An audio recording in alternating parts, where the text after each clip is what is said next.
नमस्कार दोस्तों। आज हम आपके लिए एक ऐसी दिल दहला देने वाली और भावुक कहानी लेकर आए हैं जो आपको ये सोचने पर मजबूर कर देगी कि क्या सच में अपने ही अपनों को धोखा दे सकते हैं। ये कहानी है ज़ोया की, जिसने अपनों का दिया हुआ दर्द तो सहा, लेकिन कभी अपने हालात के आगे घुटने नहीं टेके। कहानी शुरू करने से पहले अगर आप हमारे चैनल पर नए हैं तो कृपया चैनल को सब्सक्राइब कर लें और बेल आइकॉन ज़रूर दबाएं ताकि हमारी हर नई और भावुक कहानी सबसे पहले आप तक पहुंचे। अगर आपको हमारी कहानियां दिल को छूने वाली लगती हैं तो वीडियो को एक लाइक ज़रूर करें, इससे हमें बहुत हिम्मत मिलती है। तो चलिए बिना देर किए शुरू करते हैं आज की ये दर्द भरी कहानी। मेरा नाम ज़ोया है। आज मैं आपको अपनी ज़िंदगी की वो कड़वी सच्चाई बताने जा रही हूँ जिसने मुझे अंदर तक तोड़ कर रख दिया। ये उस वक्त की बात है जब मैं 18 साल की थी। मेरे माता पिता इस दुनिया से जल्दी गुजर गए थे और मैं अपनी चाची के पास रहती थी। चाची का एक बेटा था जिसका नाम फरहान था। फरहान मुझसे बहुत प्यार करता था और मैं भी उसे दिल ही दिल में चाहती थी। हम दोनों की आपस में शादी करने की बात चलती थी, लेकिन चाची को मैं बिल्कुल पसंद नहीं थी। वो हमेशा मुझे एक बोझ समझती थी। एक दिन हमारे घर में चाची का एक दूर का रिश्तेदार आया। उसकी अजीब और गंदी नज़रें हमेशा मुझ पर रुकी रहती थी। मुझे उस आदमी से बहुत डर लगता था, पर चाची उसे हमेशा घर में इज्जत से बिठाती थी। फरहान उन दिनों अपने नए काम के सिलसिले में 2 हफ्ते के लिए शहर से बाहर गया हुआ था। उसके पीछे से ही मेरी किस्मत ने एक ऐसा खेल खेला जिसका मुझे कोई अंदाज़ा नहीं था। एक सुबह चाची ने मुझसे बड़े प्यार से कहा, ज़ोया, आज हम बाजार चलेंगे, तेरे लिए कुछ नए कपड़े लेने हैं। मैं बड़ी खुश हुई क्योंकि चाची ने पहली बार मुझसे इतने प्यार से बात की थी। हम रिक्शा में बैठे, पर बाजार के रास्ते की जगह हम शहर के एक अनजान और अंधेरी इलाके में पहुंच गए। एक अजीब सी पुरानी इमारत के अंदर चाची मुझे ले गईं। वहाँ एक औरत बैठी थी जिसे सब बड़ी बी कहते थे। चाची ने उस औरत से कुछ पैसे लिए और मुझसे कहा, तू यहाँ बैठ, मैं अभी आती हूँ। घंटों गुजर गए पर चाची लौटकर नहीं आई। जब मैंने बड़ी बी के सामने रोना धोना शुरू किया तो उसने मेरे गाल पर एक जोर का थप्पड़ मारा। तेरी चाची ने तुझे मेरे पास भेज दिया है, बड़ी बी ने चिल्लाते हुए कहा। अब यही तेरी दुनिया है और तुझे हमारे इशारे पर नाचना होगा। मेरे पैरों तले से ज़मीन खिसक गई। जिस चाची को मैं माँ मानती थी, उसने चंद पैसों के लिए मेरी ज़िंदगी तबाह कर दी थी। मैं उस अंधेरी और गंदी दुनिया में रोते रोते बेहोश हो गई थी। वहाँ मेरी मुलाकात एक बड़ी उम्र की औरत से हुई जिनका नाम सलमा खाला था। सलमा खाला बहुत नरम दिल की थी। उन्होंने मुझे रोते हुए देखा तो सीने से लगा लिया। उन्होंने बताया कि सालों पहले उन्हें भी किसी अपने ने ही यहाँ भेजा था। सलमा खाला ने मुझे समझाया कि यहाँ से भागना नामुमकिन है। अगर मैं जिंदा रहना चाहती हूँ तो मुझे इन जालिम लोगों की बात माननी पड़ेगी। उन्हीं दिनों सलमा खाला ने मुझे एक राज का नुस्खा बताया। उन्होंने मुझे नीम और हल्दी का एक ख़ास तेल और लेप दिया। उन्होंने कहा, ज़ोया, किसी भी गैर मर्द के पास जाने से पहले अपनी नाभि और पैरों के तलवों पर ये लेप ज़रूर लगा लेना। मैंने पूछा, इससे क्या होगा? तो उन्होंने बताया कि इस लेप से एक अजीब सी कड़वी महक आती है जो नशे में धुत मर्दों को थोड़ा दूर रखती है और साथ ही ये कई तरह की बीमारियों से और माँ बनने से भी बचाता है। महीने गुजर गए, मैं हर रात अपने आंसू पीती और वो लेप अपनी नाभि पर लगा लेती। मेरा वजूद पूरी तरह खत्म हो चुका था। मुझे हर पल फरहान की याद आती थी कि क्या उसने मुझे ढूंढा नहीं होगा, क्या उसने अपनी माँ से नहीं पूछा होगा। एक दिन करीब 1 साल बाद बड़ी बी ने मुझे एक खास और महंगे कमरे में भेजा। वहाँ जो आदमी बैठा था उसे देखकर मेरी सांसें अटक गई। वो कोई और नहीं, फरहान था। उसके हाथ में शराब का गिलास था और उसकी हालत बहुत खराब लग रही थी। जैसे ही उसने मेरी तरफ देखा, उसके हाथ से गिलास छूटकर गिर गया। जोया, तुम यहाँ? उसने रोते हुए पूछा। मैंने तड़प कर उसे सारी सच्चाई बताई कि कैसे उसकी माँ ने मुझे धोखे से यहाँ बेचा। फरहान ज़मीन पर बैठकर फूट फूट कर रोने लगा। उसने मुझे बताया कि उसकी माँ ने उसे कहा था कि मैं किसी अनजान लड़के के साथ घर से भाग गई हूँ। फरहान ने मुझे हर जगह ढूंढा और जब मैं नहीं मिली तो उसने गम में शराब पीना शुरू कर दिया था और आज दोस्तों के कहने पर इस कोठे पर चला आया था। उस पल मुझे लगा कि शायद फरहान मुझे इस नर्क से निकाल लेगा।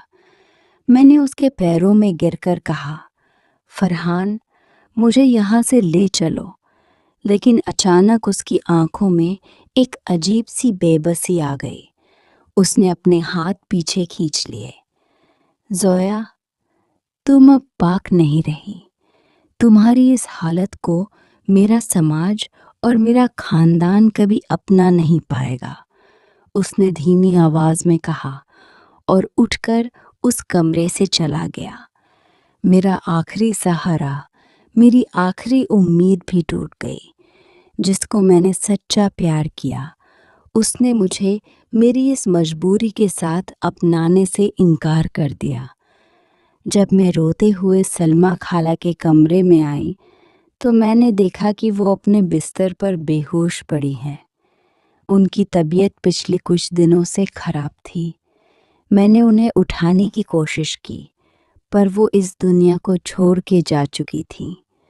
उनकी हथेली में एक छोटी सी पर्ची थी जिसमें उन्होंने लिखा था कि मेरा वक्त पूरा हो गया, पर तू उस नीम और हल्दी के नुस्खे को कभी मत भूलना। वो इस दलदल में तेरी आखिरी ढाल है। आज सालों बीत चुके हैं, सलमा खाला नहीं है और फरहान मुझे हमेशा के लिए छोड़ चुका है। मैं आज भी इस अंधेरे कोठे में घुट-घुट कर जी रही हूँ। मुझे अब इस दुनिया से कोई उम्मीद नहीं है, बस अपने वक्त का इंतज़ार कर रही हूँ। सच कहते हैं लोग, गैरों से क्या गिला करना जब अपनों ने ही जिंदगी को नर्क बना दिया हो। पर कहते हैं ना, जब इंसान के पास खोने के लिए कुछ नहीं बचता तो वो निडर हो जाता है। मेरे आंसू अब सूख चुके थे और उनकी जगह एक ठंडी आग ने ले ली थी। सलमा खाला के जाने और फरहान के ठुकराने के बाद मैं उस कोठे की सबसे पुरानी और खामोश लड़की बन गई थी। लोग मुझे अब जोया नहीं, जोया जान कहने लगे थे। एक रात बड़ी बी एक और नई लड़की को लेकर आई। उसकी उम्र मुश्किल से 16-17 साल रही होगी। वो उसी तरह चीख चीख कर रो रही थी जैसे मैं सालों पहले रो रही थी। उसे देखकर मेरे रोंगटे खड़े हो गए। मुझे लगा जैसे वक्त पीछे लौट गया हो और मैं खुद को उस लड़की में देख रही थी। उसका सनाम शबनम था। उसे भी उसकी सगी मौसी ने कुछ पैसों के लालच में यहाँ बेच दिया था। शबनम का रोना मुझसे बर्दाश्त नहीं हुआ।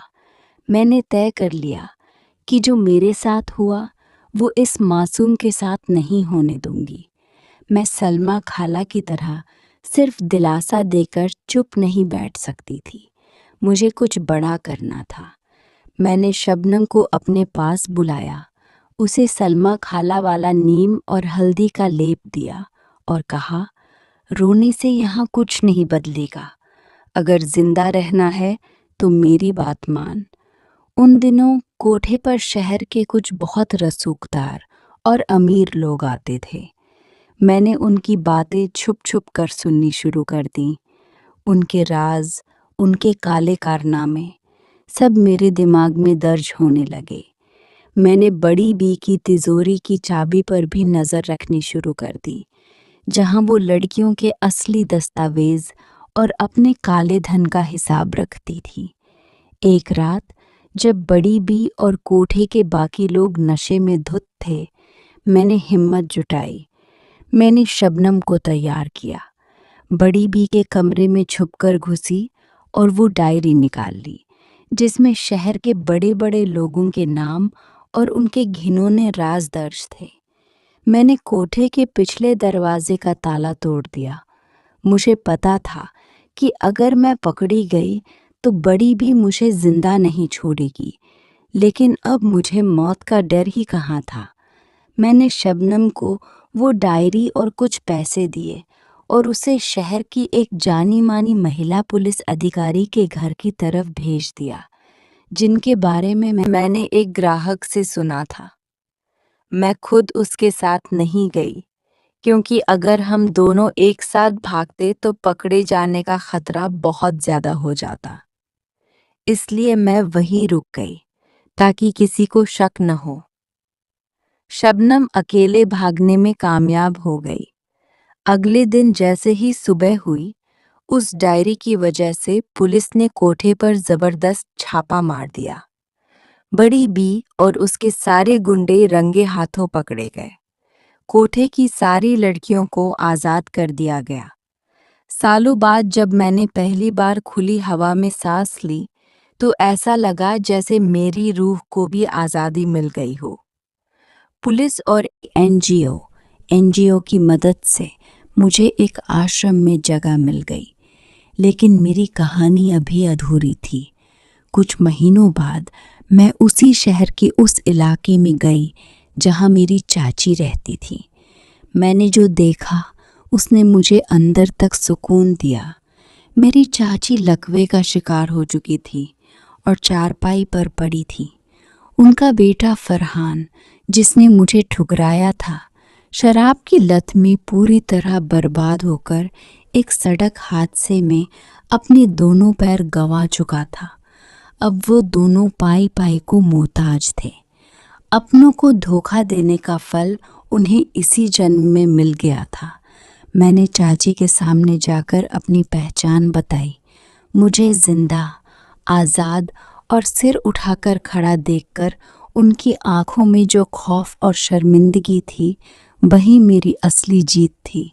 मैंने उन्हें कोई गाली नहीं दी, बस कुछ रुपए उनके पास फेंके और कहा, ये उस कीमत का कर्ज है जो तुमने मेरी लगाई थी। मेरी बद्दुआओं ने तुम्हें कहीं का नहीं छोड़ा। आज मैं उसी एनजीओ के साथ मिलकर काम करती हूँ। मैं उन लड़कियों को बचाती हूँ जिन्हें अपनों ने ही बेच दिया है। मेरी जिंदगी का नर्क अब दूसरों के लिए जन्नत का रास्ता बनाने के काम आ रहा है। मेरा प्यार और मेरा बचपन भले ही छिन गया हो, लेकिन मैंने अपनी हिम्मत वापस पा ली है। अब मैं किसी के रहम की मोहताज नहीं, बल्कि जुल्म के खिलाफ एक आवाज़ हूँ। मेरी कहानी सिर्फ मेरे संघर्ष की दास्तान नहीं है, बल्कि ये इस समाज के मुंह पर एक तमाचा है जो अपनों के वेश में भेड़ियों को पनाह देता है। मैं आज उन सभी लड़कियों से कहना चाहती हूँ कि खुद को कभी कमज़ोर मत समझना। हालात चाहे कितने भी बुरे क्यों न हों, आपके अंदर की आग कभी बुझनी नहीं चाहिए। सलमा खाला आज भी मेरी यादों में जिंदा हैं और उनकी दी हुई वो हिम्मत ही मेरी सबसे बड़ी ताकत है। मेरी ज़िंदगी ने मुझे सिखाया है कि बुराई चाहे कितनी भी ताकतवर क्यों न हो, सच्चाई और हिम्मत के आगे उसे घुटने टेकने ही पड़ते हैं। अब जोया एक मजबूर लड़की नहीं, बल्कि एक मशाल है जो कई और मासूम जिंदगियों से अंधेरा मिटा रही है। दोस्तों, जोया की ये दर्द भरी लेकिन हिम्मत से भरी कहानी आपको कैसी लगी? क्या आपको लगता है कि समाज में आज भी ऐसे लोग मौजूद हैं जो अपनों को ही धोखा देते हैं? हमें कमेंट करके अपने विचार ज़रूर बताएं। अगर इस कहानी ने आपके दिल को छुआ है और आपको जोया के जज्बे से प्रेरणा मिली है, तो कृपया इस वीडियो को लाइक करें। ऐसी ही सच्ची, भावुक और प्रेरणादायक कहानियाँ रोज़ाना सुनने के लिए हमारे चैनल को सब्सक्राइब करें और बेल आइकॉन ज़रूर दबाएं ताकि हमारी अगली वीडियो सबसे पहले आप तक पहुँचे। अपना और अपनों का ख्याल रखें। वीडियो देखने के लिए आपका बहुत बहुत धन्यवाद।